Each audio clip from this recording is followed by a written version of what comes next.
You guys heard of that Chinese gacha game Genshin Impact, right? Probably seen it on Twitch, YouTube, other sites that are equally reputable. The game has an ongoing story that introduces the player to new characters, lore, regions, gameplay, and best of all, the art of reading. So much reading.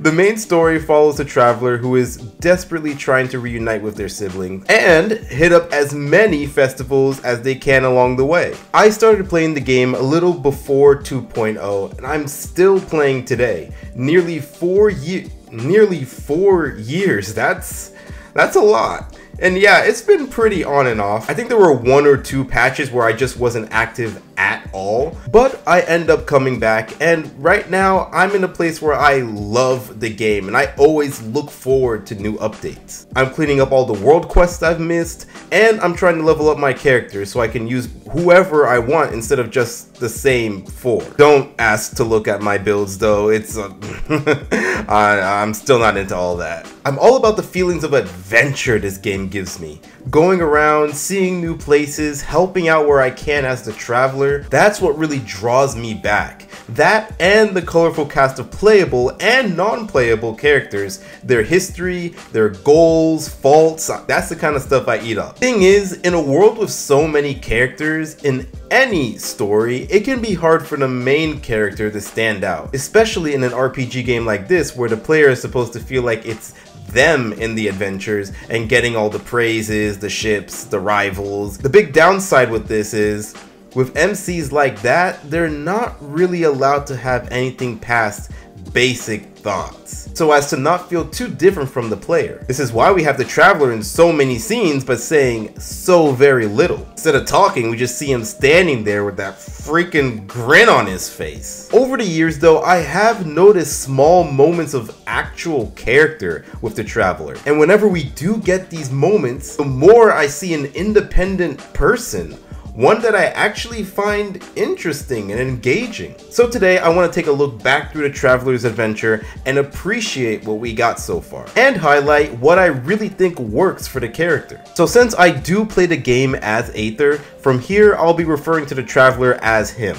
and the Abyss sibling as Lumine. So the thing that really jolted my interest with Aether's character was the 2.0 Archon quest. That was the first time I actually looked at the Traveler as, well, a person. There was a little something during the We Will Be Reunited quest, so yes, we will be going back to that in a second. The introduction to the Inazuma Archon quest took place really close to the We Will Be Reunited quest, where he found his sister and lost his sister. Now the thing that I think really hit Aether is the fact that when she left, she wasn't being pulled away or teleported against her will. Lumine told him he needed to finish his lap around Teyvat, then her lackey, and Dainsleif all disappeared into a portal, leaving the traveler alone with Paimon. And then the quest was over. Yeah, believe it or not, that left the traveler feeling a certain type of way. That's why I love the start of Inazuma so much.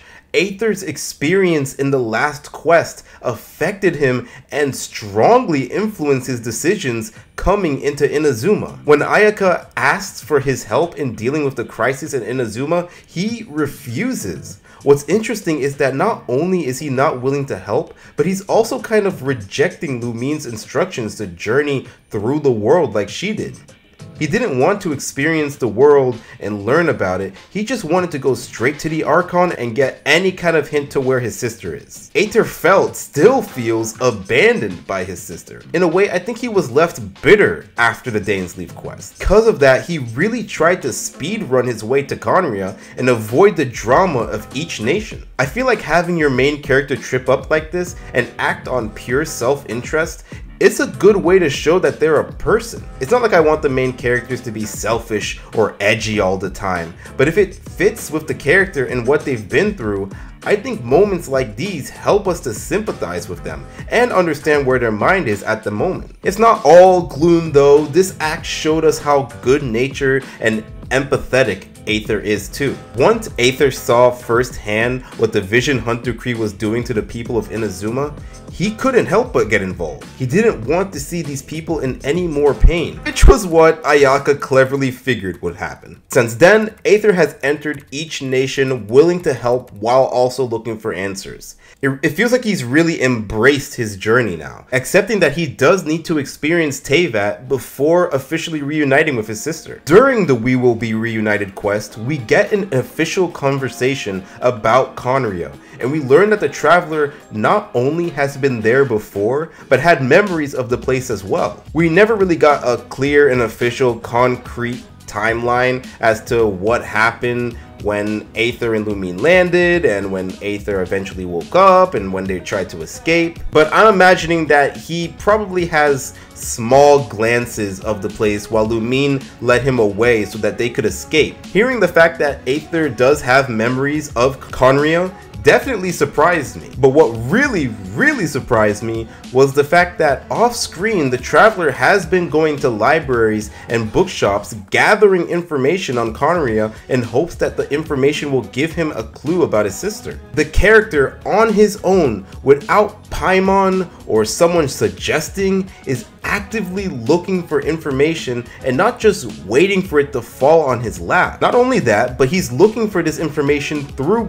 books. This tells us two things. The first is we aren't following the Traveler's Teyvat journey 100%. From the moment he fishes out Paimon to when he first talks about Conrio, there are moments that we just are not a part of, even though you would think that we would be with him every step of the way. But no, the Traveler has done and seen significant things, and we're just not there to see it. The second thing this tells us is that the Traveler isn't just some bullhead. He knows the value in research and using the information that the natives have gathered to get a better understanding of his surroundings. If anything, this speaks to his experience. I mean, the twins have traveled many worlds. They probably learned to study where they are in order to get a better understanding and also avoid going somewhere or doing something that'll get them killed. They're both seasoned adventurers after all, and the game did a good job in showing that. That's another thing I really like about the Traveler. Not the fact that he was given character, but rather what those characteristics are. Some of them, you could argue, are similar to other video game protagonists, or put yourself in game and or serious protagonists, but you could also say the same for many shonen protagonists that share a lot of characteristics with each other. What separates them though is the bits of flavor on top, and I think that's the same with the Traveler. Yes, he's kind and willing to lend a helping hand. Yes, he has the heart, the strength, and bravery of a hero. But he's also aware of things around him. He's got a good head on his shoulders, and that head is not empty. He questions things, isn't always kind or forgiving, knows when to put up his guard. He's more than just protagonist hero. It definitely feels like he's lived a life and done this kind of stuff before. These are the parts of his character that stand out, that I really like, and is the reason why I find his interactions so much fun. I mean, for one thing, can we talk about how sassy the Traveler can get? He's one of the most sarcastic, eye-rolly characters in the game, and you notice that more and more with each update. I mean, he loves helping people, he loves getting involved with events and people's daily tasks, but at the same time, even he's noticing the trend. Usually when there's an event, people end up coming to him. You could also tell that the years of questing has made him more wary when accepting requests, and he'll voice those opinions too. He, funny enough, shares a similar characterizations to my favorite character actually, the Wanderer. Even now that he's a lot more mellow and less murdery, Wanderer will still have very little patience for nonsense. He's kind and working on being more good. He even says that he's not afraid to be mean because that's just him. In a world full of playable characters that are very nice, it's good to have a character like him. Because of their similarities, interactions between these two characters were always so interesting, especially back when he was pure evil to around the 3.3 update, when tensions were still high between the two of them. but they had no choice but to work together. I like how Aether isn't just a nice guy who gives back nice guy and bland responses. So when the Wanderer sends a vocal jab his way, he's not afraid to shoot back. It's been a while for me since I've seen them interact, but I hope it happens again and remnants of that dynamic stick when they're talking to each other. And it doesn't just have to be sarcastic or annoyed comments, he can also be pretty jokey. Over the years, watching the Traveler interact with people, I've come to notice and enjoy how non-serious he can be. He especially loves teasing Paimon about, well, just about anything, but he also likes poking jokes at the friends he's made during his time in Teyvat as well. I feel like moments like when he was impersonating Xingqiu in that Chenyu Vale world quest, or when he's teasing his friends during conversation, these are moments when Aether feels like he's the most comfortable. I don't remember him acting like this in the beginning. Back then he was more of a listen character, only giving basic answers and not putting much of himself in conversations. But it feels like Aether's really given Teyvat a chance and is willing to let his guard down and be more himself. For a character who used to travel so much, I feel like this is important. We don't know what the twins did when they used to go from world to world, but based off of what we do know about Aether, I feel like while they took in what they found and enjoyed themselves, it was always still Aether and Lumine. They didn't need close friends from other worlds because they knew they wouldn't stay long and that they had each other. Now that Aether has spent his time amongst these people for years, just living day by day without his sister, he's been able to drop his defenses around other people and really see them as genuine close friends. People he can really be himself around. I like to think those moments of levity are a window into how the Traveler would act all those years ago when it was just him and his sibling. This really connects with the game's message about adventure and taking in the journey, not just focusing on the ending.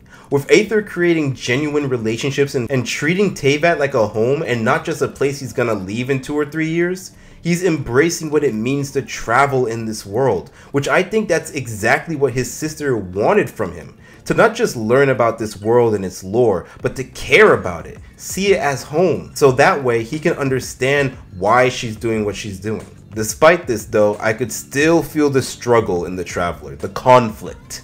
Despite being more comfortable in Teyvat, he still doesn't see himself staying there. It seems he expects to leave once he and his sister are properly reunited. And you notice this when Paimon keeps talking about their life after this big adventure. He usually gives half answers, not saying outright that it's not gonna happen, but also his responses when the topic is brought up isn't exactly filled with enthusiasm and confirmation.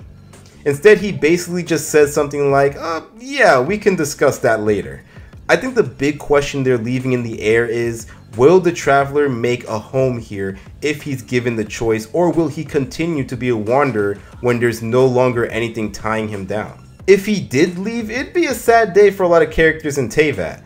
I remember watching a fan-made short about how the other playable characters would react if the Traveler died, and I thought it was an interesting idea for sure. The amount of friends and love interest this guy picks up is pretty funny to me, which is weird because when it comes to harems, I'm actually pretty annoyed with them. But maybe I kind of get it when it comes to the Traveler. I mean, in a lot of harems, the character is really bland. Like, the only thing going for them is they're nice. Like, they don't actually do anything besides being nice and ordinary, and it's like, why? What do you see?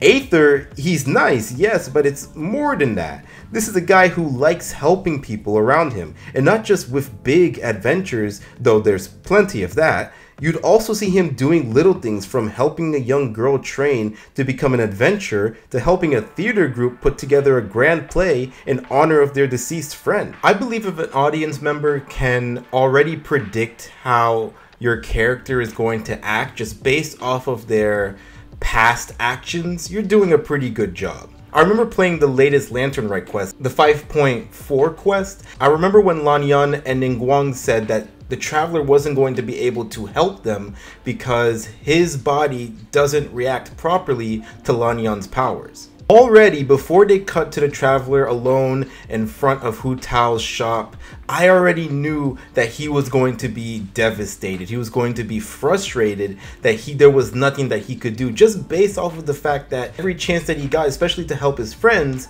he'll take it. So to be told that there was nothing he can do, to just sit back on the sidelines and hope that everything was going to be alright, I already knew that that was definitely not going to sit right with him. This also reminded me of another time. It doesn't have to do with him wanting to help people, but when he met his sister for the second time. I remember after the quest thinking that it was probably a good thing that he didn't remember meeting his sister for the second time because of how he reacted the first time. And I'm sure the big reason why the writers decided to wipe the memory of the Traveler after talking to Lumine was because talking to her revealed some stuff to him that we don't know yet, stuff that probably has to do with their past. Who knows what would have happened if the Traveler walked out of that plane of existence with the conversation still in his memories. Maybe he would have figured out the truth about the Abyss in this world right there and then, or maybe he would have joined Lumine and helped her in the Abyss Order just because of something that has to do with the flowers in their home world, or who knows what. But I also remembered how he acted after the first time he met Lumine, and how that meeting influenced how he acted in Inazuma, at least in the beginning parts of that Archon quest. I guarantee that the Traveler would have acted very different in Fontaine if he remembered being so close to his sister but lost her again. Maybe he would have still tried to help out because I think he has grown since Inazuma and he has a lot more respect for Teyvat. But I think he would have walked around with a bit more of a nasty attitude. Maybe he wouldn't have helped Lenny or Lynette. Like, these are the thoughts that I have because of past actions of the Traveler. And like I said, I feel like if your audience is doing that, if they're able to take past actions of a character and theorize how that character is going to act in the future, or how they could have acted if A happened instead of B, that means you are writing a character. You're writing somebody with actual thoughts in their heads and agency, instead of just a meat puppet who walks from point A to point B when the player or Paimon tells them to. He's physically not like other guys, like down to the anatomy. He kind of got that Doctor Who effect. I know, if you've seen my other videos, then you know I can't shut the fuck up about it. But think about it. Mysterious Traveler who goes around righting wrongs, helping out the little guy. He brings with him fun and mature conversations, and over the years, the experiences that follow him has shaped him into someone who can be relied upon. He brings a charm that people are attracted to, both platonically and maybe romantically too. Aether is a lot like that. I can understand why he's able to attract so many people to him and why people feel so comfortable around him. He is a mature, kind, and strong person. The whole idea of choice is a funny thing when it comes to Genshin. You'll get options during conversations with the Traveler, but you take a closer look and it's just the same sentence split into two. Thing is though, I honestly prefer this. I mean, if you did want to feel like you were in charge and living that Traveler life, you'd probably prefer to get real choices.